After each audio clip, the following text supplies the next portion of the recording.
Hello and welcome along to the On the Whistle podcast. I'm your host, Zayn Nabbi. We are streaming live here on our platforms on YouTube, on Facebook, and wherever you consume this pod. It's super late in Morocco. We have Alistair in Tangier. He was at a very absorbing first semi final. We've just been taking in the fallout of the penalties. Ali, how are you holding up after this amount of drama as we reach the sort of as we build up to the final this weekend? It was two incredibly tense semis, wasn't it? Yeah, I mean, the quarterfinals, we saw some of the best football at this tournament, but the semifinals, I guess, as you expect, are where kind of the rubber meets the road and things become tense and nervous. And both games were let's be honest, a tough watch. And we had to sit through what 210 minutes of it. So that was a struggle. But listen, that this is semi-final football, and I'll be the first to admit, right? Like I miscalled the Morocco Super Eagles game, and people will say you're an absolute idiot, saying you predicted 3-4 goals, and Ali was like, "Is this guy kidding me? Does he watch football?" But I really thought that Super Eagle prowess would come to the fore. But listen, Mm. for those of you, let me remind you, we do the show live. Post your comments in the review. We love to hear everything. We'll get to the mailbag, the good, the bad, and the alley. And we call it the alley because you have lots of love for him. You also have lots of indifferent comments for him. But post it live while we're here. We want to get to it. Ali, I want to hear from you. We watched this penalty shootout. It was dramatic. I'm going to say it early. I'm going to say it nice and early. The only reason Morocco win this game is because of two terrible penalties. Terrible penalties.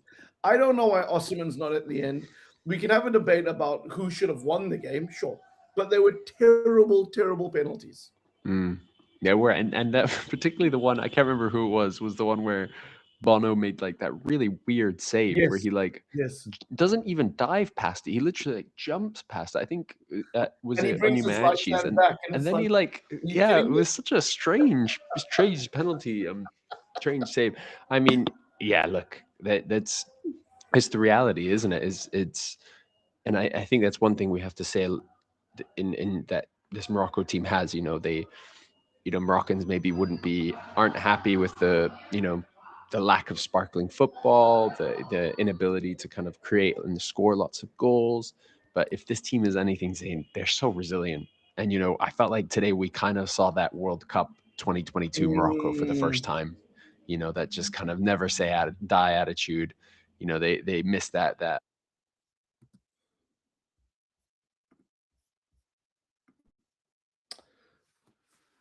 Ali, I think we've lost your audio. I just want to hear. Can you hear me? Testing one, two, three.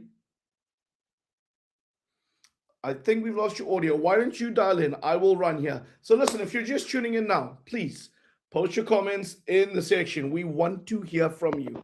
This is such an important show. Ali, I think you're back, that we can hear from you. And don't forget to follow Have us you got me? on social platforms at OTW Podcast. We can hear you, Ali. You're back. You were giving your digest on how you said that this was the first time you felt like this was the first Morocco, the first time you saw that semi-final Morocco. So please keep going. Get into it. Yeah, apologies. My mic died, and I'm using my mic because I'm in a hotel at half past midnight, so I'm trying to be quiet. Um, yeah, Zayn. I mean, that's kind of is exactly what I was saying. Is this is the first time we've really seen that resilience, because that's what this team is. They're not creative, they're not exciting. They maybe don't play the kind of football that Moroccans and neutrals would want to see from them at times, but they're just so resilient, Zayn. And I kind of was reminded of that World Cup, and it kind of brought back those memories, because that's what this team is. They when the rubber meets the road, when going gets tough, they hang in there. They take it to the wire, and they've now kind of got this aura, because they've had two penalty shootouts, one against Spain, one against Mhm, Nigeria, mhm. and they've won both. And they look so well prepared for these kind of situations, and it kind of, if anything, statistically, I think whenever you have a second penalty shootout in a tournament, you're more likely to lose, because the other team is Yes. sussed you out.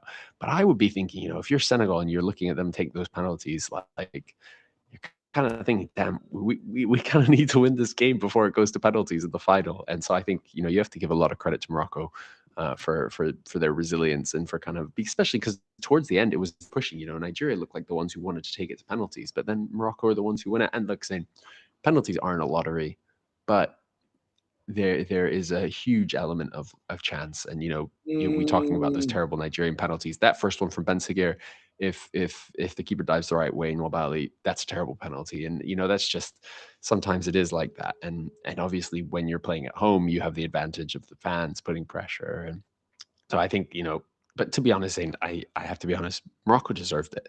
They deserved to win this game. They nullified Nigeria so well. And I think they came out with a brilliant game plan, very similar to what they did to Cameroon. Like just squeezing the spaces in the middle, because that's what Nigeria want to do, right? Is they're this really kind of good looking team to watch, very exciting. And it's because they're able to get the ball into Iwobi or Ndidi or Onyeka deep, and then they can play it through the lines, find those kind of players, usually Lookman in those pockets. Lookman was anonymous, Zane. Did he play in this game? Like genuinely, he was completely anonymous, and that is so much credit to Morocco, because what they did is when they had the ball, they mhm, they mhm, they went really really wide. They tried to stretch Nigeria, so that meant whenever Nigeria got the ball, it was kind of hard for them to move in transition because their players were out wide. They didn't have their structure. But then once they got their structure on the ball, Morocco came really narrow, really tight, and they choked out all those spaces. Iwobi couldn't affect the game in the same way. Lookman was anonymous, and then suddenly you couldn't play those balls down the channels that mhm. Adams want, that Aussie men want. So yes, Nigeria could have won this very easily. If they got one or two chances, or if they won the penalty shootout. But for me, Morocco, Morocco were the deserved winners. Let's be honest. Look, I hear what you say, but I just can't get it out of my head that the Chikwueze penalty and Bruno's, that was the one that Bonu stuck the big right arm out for. I mean, I mean, the pivotal moment in that penalty shootout is obviously, I'm going to give credit to Nwabali here. He saves the second penalty, and that's where the momentum has to shift.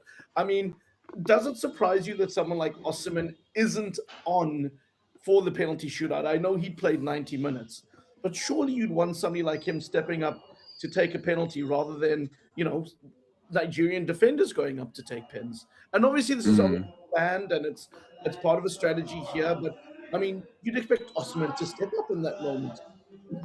I think you would. I mean, I think the only thing I would say is he was struggling physically. He looked like he was looking a bit, injured, or looked like he was carrying something. So I think that to me is the only thing I would come back, because I agree. You want your best penalty takers, but yeah, if he's not fit, yeah, he's the one you want to bring off. You want to bring on Onuachu, who can take a penalty, and he did. He scored.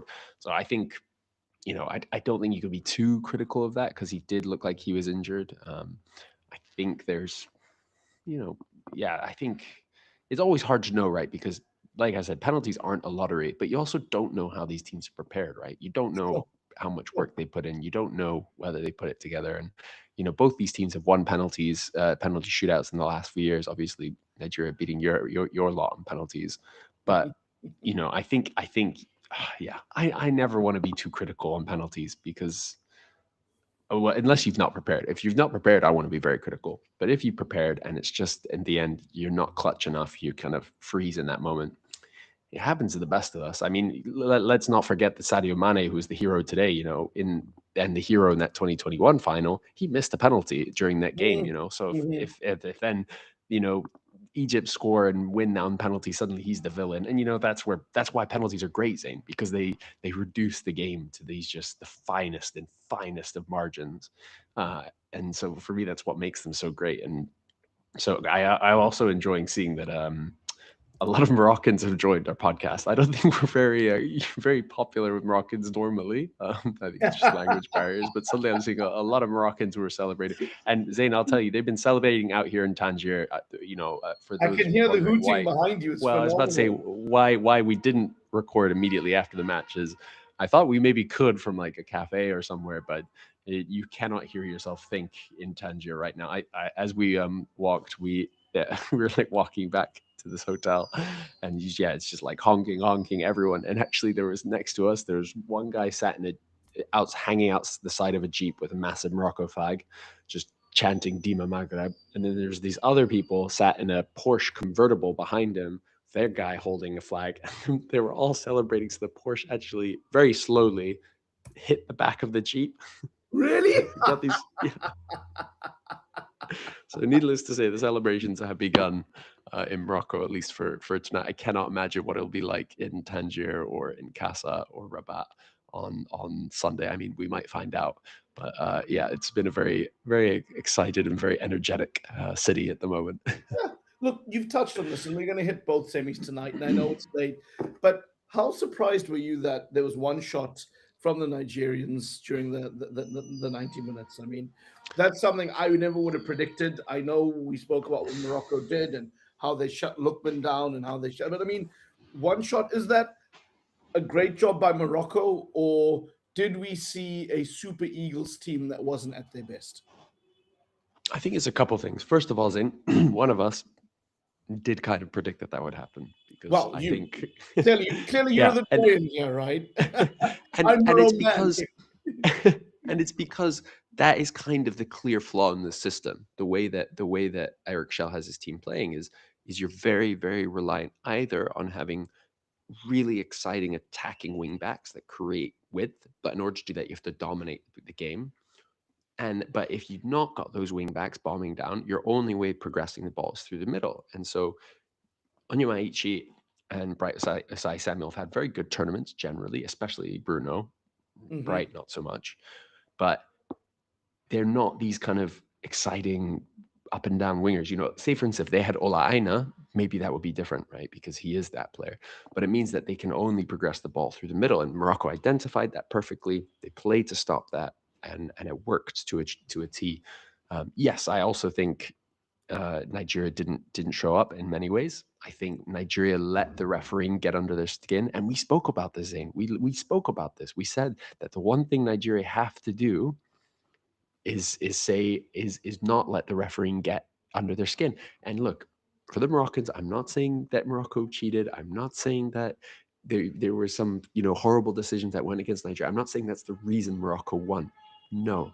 But the reality is, and we've spoken about this, we've talked about there's a guy on TikTok. I'd love to find the link to put it in the bio, and he does the research. He shows the scientific research papers, and they show that referees do bias in the small decisions, in the 50-50s, they Mhm. bias the home team. It's just how football works. And, they don't necessarily bias them in the big decisions, and that's why we have VAR, but they do. And that's what got under the skin of Cameroon. And to be fair, in the Nigeria game against Algeria, the referee did the same for them, and it got under Algeria's skin. And so we talked about this. We said Nigeria have to be calm. They have to be composed.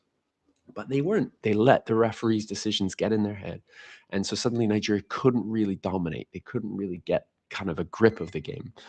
Now, look, Morocco didn't create too many chances either. Morocco weren't kind of tearing apart Nigeria like Nigeria did to Algeria. And yes, saying it's a huge disappointment that they, like you said, what was it, only one shot on target and three Mhm. shots in total. And like just the lack of, two shots, There was two shots, zero on, what, two yeah, shots. one on target. It's their And lowest total at an AFCON since Opta records began. Did you know that? yeah, so I think where you can level the criticisms are, well, and then the third thing, sorry, I just wanted to mention, is the absence of Wilfred Ndidi. That for me was a Mm, huge absence for Nigeria, because he's the one that is able to set the tone on the ball. And look, I've been a big fan of Rafael Nyadinka. He had a really bad game. He was playing in a role that he's not really familiar with, that kind of deepest mhm, role. I don't think he should have started there. I think Frank the Tank should have, but they went with him and he really struggled. So that was another thing. I think then Eric Schell should have changed the formation once he realized that we couldn't get any joy down the middle. I think they should have gone to a 4-3-3 or 4-2-3-1, bring in Chukwueze, bring in Moses Simon.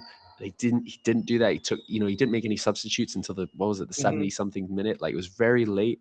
So I think that's where you can criticize Nigeria. Well, That's where well, you can well, here's criticize something I them. want to put to you that Rick Raggy did exactly the same thing, and there was a lot of when you watch the commentary on the feeds, a lot of question marks about why Rick Raggy had waited so long to make any changes. Similarly to Shell, it Mm. seemed like is this a case of we're trusting, or we're just so scared to make a mistake, we're not going to have the guts to do it because we don't want to lose. How I did think you? it's the second. I think it's the second. I don't think it's a trusting. I really don't. I think it's a we're too scared. We're too Oh, we've just lost your mic again, Ali. So I'm going to bring in some viewer comments while you get them up. We have the mighty. Here we go. Infomouse 5617 say Hakimi thought he pooped himself. Turns out it was just in his. I don't know why I read that comment. Maybe I shouldn't. But when you're back online, we're going to read a comment I'm from. here. Oh, welcome back. Ultimate Eagle Bite 3493. The referee was bad. And that is a trend, Ali, we're seeing mainly with Super Eagles fans in this. And I know you've sort of touched on this earlier. And you spoke about the rub of the green going the way of the home team. It's just the nature of sometimes how this works. For me, I would say I don't know. I'm not gonna look. Super Eagle fans are probably gonna feel I'm gonna get a lot of heat from them from this, but I mean this was not a case of the referee influencing the game that cost them. I mean, if you only have two shots, what is it in the 90 minutes, your lowest total since Opta stats were taken. I mean, that really is on the Super Eagles. That's not a tight refereeing decision or trend that's going against you. Would you agree? Yeah, I agree. And look, for all the complaints that Nigeria can say, like, and I agree with them. I think the refereeing wasn't great. For all those complaints, that's not why they lost it. That's not why they had a bad performance. That's not why they didn't threaten Morocco. That's not why they were dominated by Morocco. Because let's be clear, Morocco were the better team. And like they were the only ones that looked like scoring. Yes, they didn't look like scoring a lot, but they were the only ones that scoring. Yeah, I think Prince is coming up and saying that, well, exactly what I was saying. The middle wasn't Mm, working. I totally agree. That's exactly what I was saying. Is they should have brought on Simon, should have brought on Chukwueze, should have mixed it up. Also, Maddie the Diva, why are you no longer our RRC Fitness Club? You're but usually by the our way, guy, but I you've think this is the changed third time identity. Maddie has changed. So very malleable personality. But Zayn, the other comment I wanted to pick out was Murad's when he just Sure. agreed with him. Iwobi was blocked. That was good. Ozyman wasn't great. Calvin Bassey, Zayn. Well, this Wow. is what I want to get to. Do you not think Bassi Wow. was the most amazing? Like all tournament, like Wow. I wanted to bring up two things. If I'm correct, Truster Kong was player of the tournament 2 years ago in the Ivory Coast. Hard to look past Bassi in my eyes. He's been phenomenal. Wow. And I He was think so good. when you're watching the in studio analyst, a lot of it is about his strength. But I would say it's the unflappability and the Mm, intelligence married 100%. to that strength. He just looks so 100%. composed. He looks like he's was it Al Kabi who basically flies in and fouls him, but he just Yeah. stays there and he stays there and he Yeah. holds it.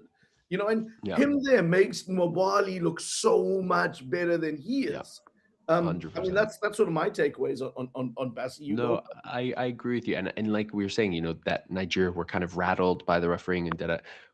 Bassi was the one who probably should have felt most aggrieved because his yellow card wasn't a yellow card, and that was really harsh. Mm, He then knows his tournament's over because he's not playing in the final, even if they get through.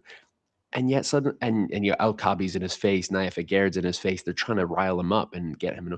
He doesn't buy it. He just puts on a masterclass. Oh my goodness! And like, yeah, like the positioning, the awareness, as well as on the ball. Like Bassi is not a ball playing center back, but next to Semi Ajayi, who really isn't a ball playing center back, and had that mare right at the beginning when Saibari almost went through and Ajayi kind of redeemed himself with the late tackle.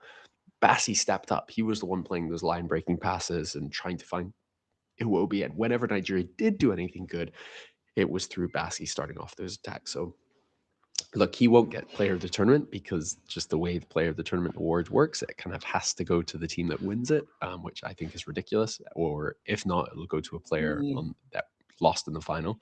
But I think you're absolutely right. Bassi would be a very strong shout, and he almost definitely would be in the team of the tournament for me. Yeah. Listen, we're going to turn the page and also look at the other semi. And listen, if you have any more questions about this, please put it in the comments. And look, we know there's a lot we can get into here, but we also need to give some love to Senegal, who have made their third final in four competitions. This was the grudge match. Senegal and Egypt, the two teams that Yeah. always go at it. This was Mane and Salah. Although Ali, I mean, Ali was saying this. It's the pieces around them. It's the pieces around them that are going to decide. Shows how I'm not the doyen after all, Zayn. Let's start with the goal. I mean, come at the man, come at the moment. What a cracking goal! I mean, that's why you pay him the big bucks, surely. Yeah, 100% Zayn. Look, if we thought the Morocco Nigerian game was not very exciting, oh my goodness, Zayn, it was dreadful. The Egypt Senegal. Let me get the stats But up because but you there called it. was I there mean, was how do Egypt set up, right? This is yeah, this is like. I exactly. We mean, knew this is what they would do. And if anything, I think we were more disappointed with Senegal. Senegal didn't really yes. show much invention, didn't show any class, didn't show any kind of ability to break Egypt down. But Zayn, this is what this is why you have these superstars. This is why you have your Salahs, your Manes, even your Riyad Mahrezes, guys who maybe can't dominate a game like they once did. Guys that Hmm. maybe aren't the kind of Ballon d'Or contending players that they once were. But this was the difference, right? Is Senegal huffed and puffed, and they didn't get any joy. Egypt just decided from the kickoff that they were playing for penalties. And all that it took was Senegal getting a bit of luck because Lamine Kamar's long shot was blocked and it fell right to Mane. And someone with Mane's quality just immediately chests it down, smacks it in. Fantastic finish. Like for me, that was the difference between the two teams, And he didn't have an amazing game. He didn't impact the game loads. He had his moments. He certainly was better than Salah if you compare the two up to that point. Hmm. But that's why those players are, yeah, like you say, paid the big bucks. That's why they become legends. That's why Sadio Yeah, Mane is the GOAT yeah, of Senegal. yeah. Look, we know that Hossam Hassan, incredibly successful as a player with Egypt, won championships. I mean, a legend. We spoke about him not being maybe the most tactically advanced coach, right? But I just kept on looking at that going. Salah's fighting with one arm behind his back, or the Hmm. like there's a back five and there's four in front of that. It's a proper wall that you're just not going to go through, or it's going to be Yeah, really hard to break it down. yeah, I mean, I 100%. don't think Salah all game got a touch in the penalty area or the penalty No, box, he which is didn't. No. ridiculous, right? Yeah, This and is how they set up. I mean, is this a case of Hossam Hassan getting the tactics completely wrong and just trying to disrupt rather than trying to look at a way that they could actually score goals through a Salah or through a Marmoush? Like this is like I don't know. It was just so depressing to watch when you look at the overall competition. yeah, 100%. It just felt like they didn't have the plan. Like Yeah. it just felt like it just felt like there was no they had never it felt like they had never sat down and said this is how we're going to attack Senegal. Felt like they'd gone through this is how we're going to defend, this is how we're going to try and stop Mane, this is how we're going to do. It felt like they never once thought, what are we going to do when we get the ball? How are we going to play? And it's a shame because there's so many players in that team, on the bench in particular, that have the ability to make the difference. And I'm sure Mm, we've spoken about being so good. Ibrahim Adil, you know, you've got these talented players, and see, Omar Marmoush and Mohamed Salah, they're not guys who can play by themselves up front. That's not what they do. So then it's like, well, okay, if you're going to play route one football, if you're going to play this terrible football, why are you starting Marmoush? Why don't you start Mustafa Mohamed, who's a big physical number nine who's going to win free kicks and bring Salah? mm, It just felt like Egypt didn't want to play, and they were going to try and just spoil their way to the final. And look, they almost did it, Zane, right? Like because Senegal, like we said, Senegal weren't great. They didn't have many ideas. They didn't look like they had much to break mm. down Egypt. And it kind of felt as the later the game went, you're like, okay, this is crawling towards penalties, and that feels like it's good for Egypt because it's clearly what they want. But then you can't hold out that luck for that long because Yes. eventually the ball is going to break to someone, and if that someone's Mane, you're in trouble. So yeah, I think Egypt. It's weird because Egypt. It's almost like Algeria, right? Is that they've actually had a good tournament. Coming into this tournament, hopes were not high for Egypt, Hmm. but the tournament has ended so limply, so uninspiringly, so poorly that it all you leave with a far more sour note. Whereas I suppose like Nigeria, yes, they were beaten by a better team in Morocco today. But the Super Eagles can kind of hold their heads high and be like, look, we had a very good tournament. We played some excellent football. We got outdone by the favorites. Whereas Egypt, you don't really feel that. You just felt like they never even swung a punch. So for me, really, really disappointing from Egypt. I gotta say. All right, let's start asking questions about legacy and the Senegal team and Mane. I mean, certainly great tournament. He set some new records with the team. We've seen a Senegal team look like they are certainly the strongest team on the weaker side of the bracket. How big a miss will be Khalidou Koulibaly? Obviously went off with an injury, but he was going to miss the final anyway because of a yellow card. Maybe there's a discussion there to say for finals we should just Well, rescind it. saying what a stupid rule. What a stupid rule. They don't even have it in the World Cup, like because of this. What a stupid rule. Kalidou Koulibaly or Calvin Bassey Yeah, for if we're they gonna miss. Nigeria had won, he couldn't have played because of a yellow card that wasn't a yellow card, and you can't Mm, contest that. You can't appeal that. Oh, Zane, I really hope, and I think they will change it for the next AFCON. I hope they do. Dreadful rule. Oh, yeah. it's Well, Kelly. Yeah. Oh, yeah. sorry. It Well, just well, upsets me.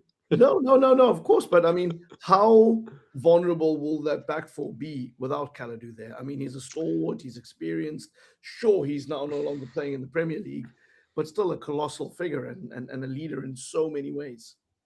Yeah, it's hard to say, right? Because actually, I will say the one thing I did really like about Pap Chell's game as the coach is that he brought in Mamadou Sarr, and that really excited me because the temptation is to stick with what you know. Bring in Abdullah Sek, who isn't an amazing defender. He plays in Israel, but he's 30. He's part of this team. He's experienced.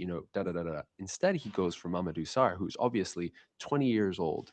He's one of these Chelsea guys who's on loan at Strasbourg. So Yes. playing for a very exciting team. Playing for in in a kind of progressive way, but the future of Senegal. And it felt like in many ways like a passing of the baton. Now, yes, he hasn't played masses amounts for Strasbourg, if I'm not wrong. Or actually, no, sorry, what am I saying?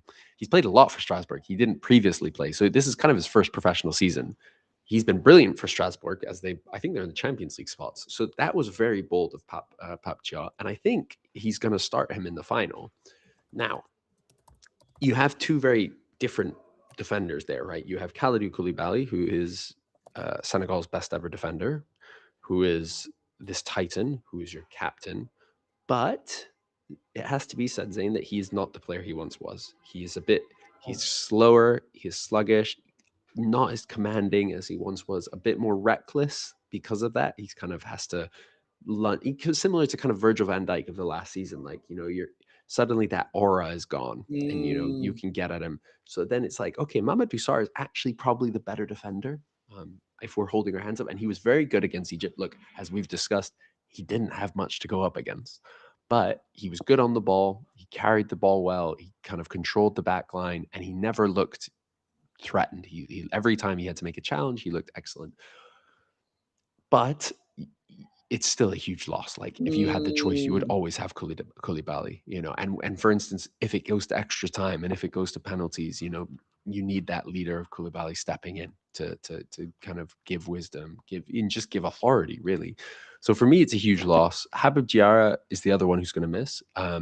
He's not as big a loss, to be honest. Habib Diarra has been quite disappointing for me. He had a very good first few games, the group stage mhm. and the first knockout game, I think, against Senegal. Or Sudan. He was pretty good. Really poor against Mali. Really poor against Egypt. So for me, actually, I think it's maybe a blessing in disguise. It'll be interesting to see who they bring in because when he hasn't been playing, they've not been playing with a midfield three. They've been playing with two and then a 4-2-3-1. Against Morocco, I don't think they'll do that. So in which case, Lamine Kamara will come in, which for me is very exciting because I love Lamine Kamara. So look, they're two losses, particularly Koulibaly, but Senegal are the one team that can handle pretty much any loss because they have more depth than anyone. So Mhm. I think they're in a good place, to be honest. And I think we're going to be in for a final that will be very similar to both games today. Do not expect this to be an exciting final, because it So, won't be. But it's going to end in a very exciting way. well, listen, Ali, I know you need to get to bed, so we're going to keep this for maybe 5, 10 minutes max. For those of you listening out there, we want to hear from you. Keep the comments coming. And if you want to catch us up on social media, just look for the OTW podcast. It's pretty easy to find.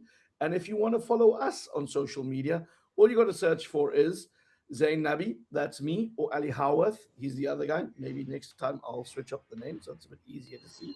But Ali's the guy in the jacket on the ground who does all the traveling. Um, I think as we head and we wind down the pod, Ali, I'm going to ask you your right now, right here predictions, right? Um, and I know we can change it because we're going to do our big preview. We'll do that. That'll probably drop Friday.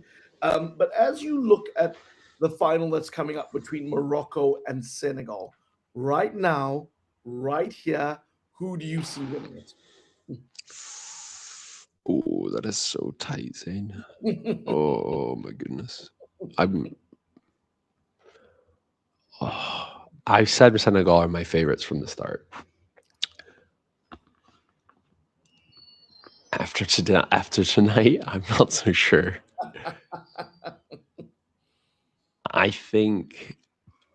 Oh, that I it's so close. Honestly, I think I still think Senegal are gonna win, but it Wow. will maximum be one goal, more likely be penalties. It's gonna be that close. I just think they have the experience, they have the depth, they have the tactical nous. I just think that they are the one team that is more complete than Morocco. Um, and I think it's going to be a fascinating game. Yeah, like I said, I don't think it's going to be a good game, but it's also refreshing because I mean I haven't researched this, so I don't know off the top of my head, but it, it is really cool to see, even if it's not necessarily going to give us the most exciting final. It's very cool to see that we have the two best teams on our continent playing each Mm, other in the final. I think that's quite exciting because for me, Senegal have been the most consistent, the best team on this continent without a doubt for a decade. mhm. This is their third final appearance in four editions, I think. Yeah, uh, and Morocco, on the other hand, have been the new kings who are trying to build their own dynasty. So for me to have these two teams in the final, as much as it's like, it's a shame there's no surprises, there's no upsets, it is quite cool to see the two biggest, the two best, the two baddest teams going up against each other. Well, it's what, 50 years since Morocco won that Africa Cup of Nations in 1976. I'm going to sort of say in my right here, right now prediction, the heart is with Senegal, but the mind is with Morocco. Some will say, why isn't your heart with Morocco? It's just because I would love that Senegal just keep building this dynasty in a sense that they've had. They've been consistently one of our best teams on the continent, whether it's an African competition or World Cup qualification. Um, I have a soft spot for Mane, and I'd love to see them win.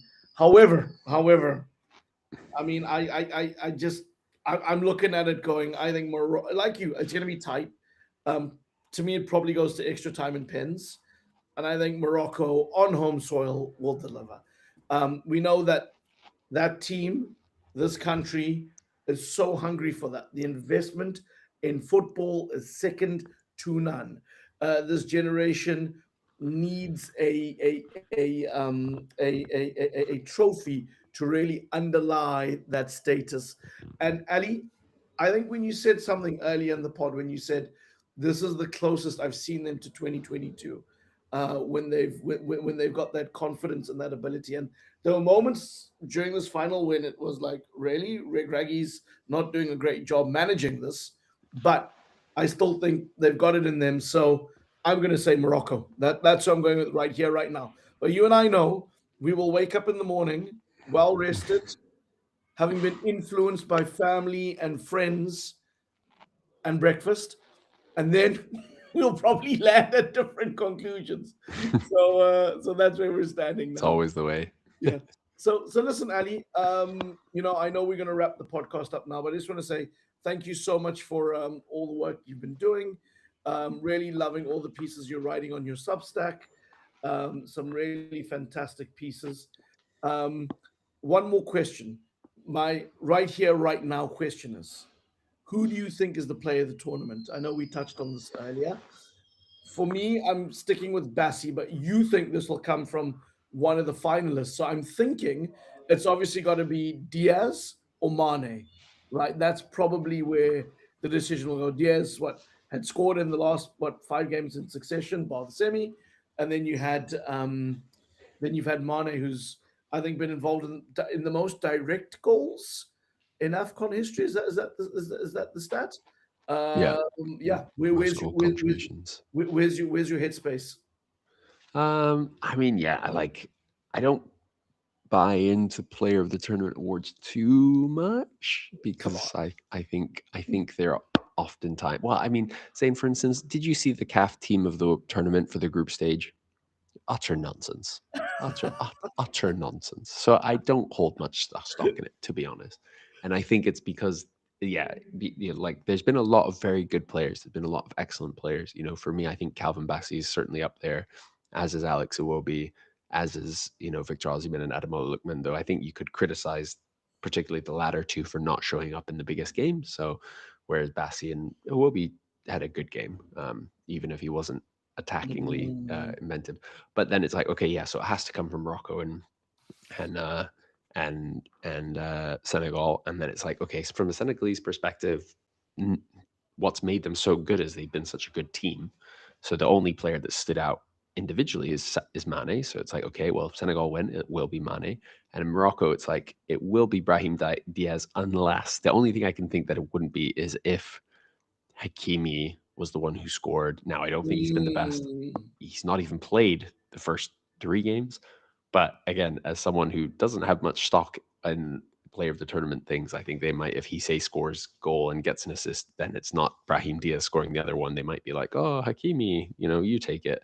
So yeah, I don't hold too much stock in these things. Now, who do I think has been the best player of the tournament? I think it's a more interesting question.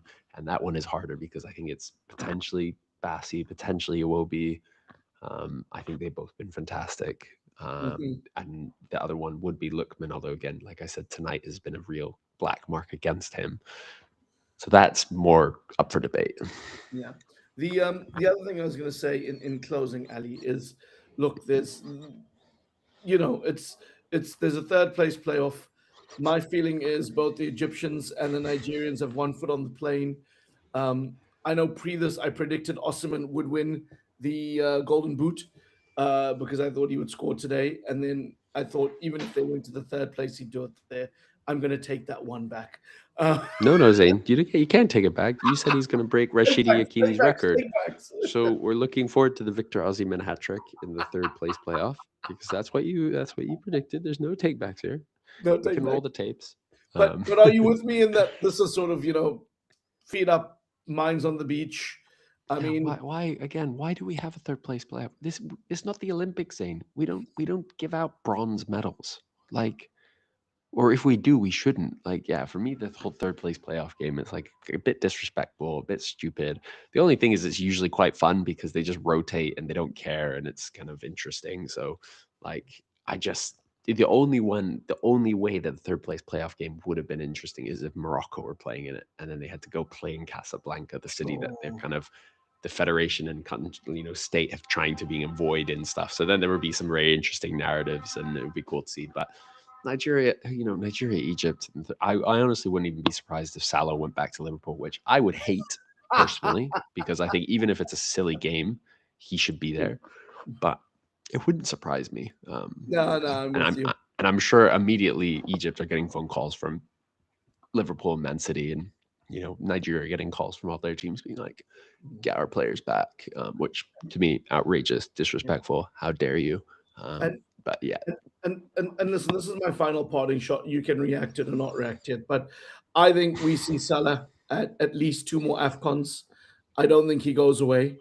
Knowing that we have at least two left as part of the 2 year cycle in 27 and 28. Because I still think, and I read your wonderful piece on Substack. I've read my friend Darren Lewis's piece, and everyone says he doesn't need to win the AFCON for his legacy because he's done it already with World Cup qualifications. And Ali, I saw you on CNN, you highfalutin broadcaster, talking about how Salah had done amazing things. I think when he scored those goals against, as you so aptly say, the Congo Brazzaville. Some of us just call it the Congo, but I just I'm sort of I say this. I think he needs this for legacy because there's no Zemelik or Al Ahly fan who will rank him ahead of Abu Trike or Hassan Hassan or those other Egyptians who have delivered a Mm. title for their country. But Yeah, that's my final parting shot there. So I think he comes back and he will still be pushing very, very hard for a continental crown. Also for his own legacy.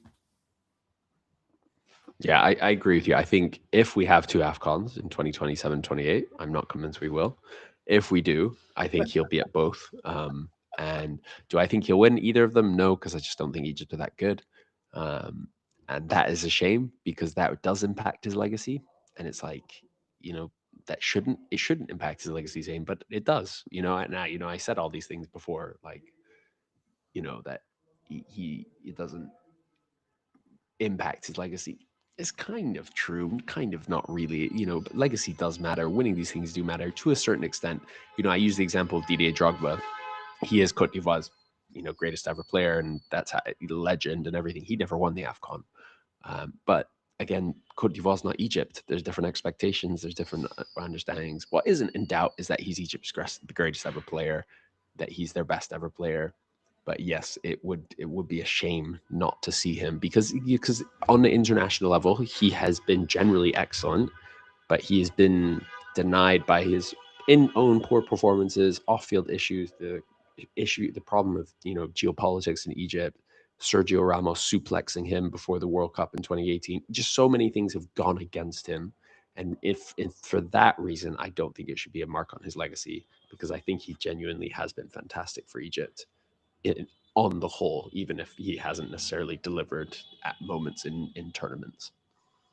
Ali, thank you for that analysis. I know it's what one approaching 1:30 in the morning your time. Go and have a rest in Tangier, and I know you're going to be busy. Whether you go back to go back to Rabat, or whether that's via Casablanca, I'm not sure. But we can't wait to chop it up with you again. Thank you for staying this late. Go and rest up. And for those of you listening out there, please look us up, post comments, share the show. People can watch it whenever they want.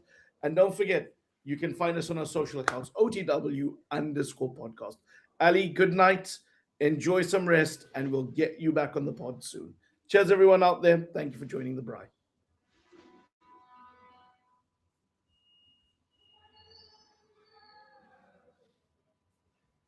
Cheers, Ali. Thank you very much, brother. Why don't you head to bed?